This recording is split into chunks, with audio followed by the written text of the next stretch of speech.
నా పేరు వాసవి సూర్యకుమారి. నేను ఫస్ట్ గదిలోకి వచ్చేటప్పుడే వైబ్రేషన్ స్టార్ట్ అయినాయండి. ఓంకారాలు చెప్పినంతసేపు ఏడుపు వస్తూనే ఉంది. ఆ తర్వాత అలాగే జరుగుతుంది. ఈ శివుడు మాత్రం లింగం కాదండి, మామూలు శివుడు ఆకారం ఓకే మండుతూ ఉంది, ఆ ఆకారంలో మండుతూ ఉంది. ఆ తర్వాత ఇదేంటి ఇలా జరిగింది, ఇలా మండుతూ ఉన్నట్టు కనిపిస్తుంది ఏంటని అలా నేను అనుకుంటున్నానండి. ఏంటి ఇంకా ఏమీ బాబా కనపడట్లేదు, ఏంటి ఇలాగ జరిగింది, అసలు బాబా కనపడతాడా అని అలా ఆలోచిస్తా ఈ 1100 కూడా వేస్టేనా, ఇలాగ ఎందుకు ఈ ఇంటికాడ కూర్చుని ఫోటో దగ్గర కూర్చున్నప్పుడు కూడా నాకు ఇలా జరుగుద్దండి, వైబ్రేషన్ స్టార్ట్ అవుతాయి, ఇలా జరుగుతాయి అని చెప్తే ఈ 1100 వేస్టేనా, అక్కడ కూర్చుంటేనే పోయేది, వైబ్రేషన్స్ ఒకటేనా, బాబా కనపడ్డా అని అలా ఏడుస్తూ ఉన్నానండి. ఏడుస్తూ ఉంటే ఈ ఫోటో నుంచి ఒక వెలుగు ఫట్మని కొట్టిందండి. కొట్టేటప్పటికి నేను ఇంకా ఎలా ఏడ్చానో ఏం చేసినో నాకే తెలియదండి. ఇంకా బాబా అనుకుంటా అలాగే ఉన్నాను. ఆ తర్వాత నాకు తల మీద చేయబెట్టినట్టు అయిందండి.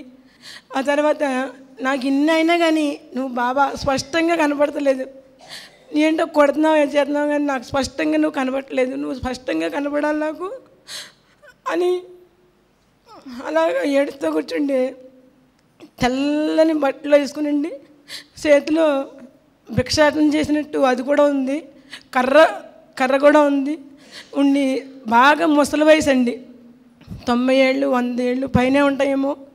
నా ఎదురుగానే చాలా సేపు నుంచున్నారండి. చాలా ఈ దర్శనం అని అడిగారండి.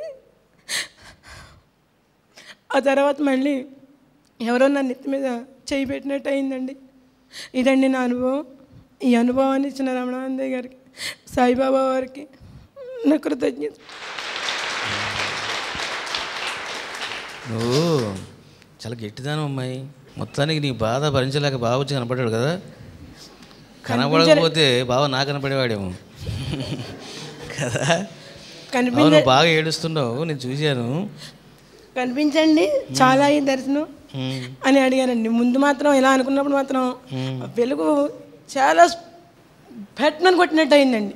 ఫోటోలోంచి ఆ వెలుగు వచ్చి ఇలా అంటే అందరూ నవ్వుతారేమో, చెప్పకూడదేమో అనుకున్నాను కానండి, చెప్పాలని. ఓకే అంటే ఇప్పుడు నేను మీకు చెప్పాను కదమ్మా, మీరు ఊరుగా ఉండండి అని చెప్పిన, అవునా?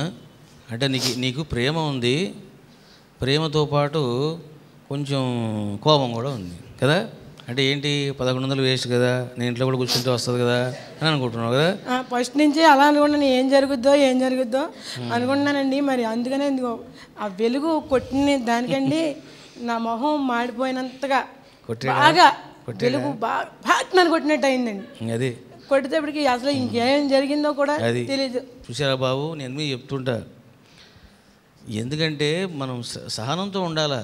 బాబా అది ఇస్తాడు. అది చూడండి, ఆమె బాధపడుతుంది, మళ్ళీ ఏం చేసాడు ఆయన భరించలేక వచ్చి కనపడ్డాడు, ఇంకా చాలా అని అన్నాడు.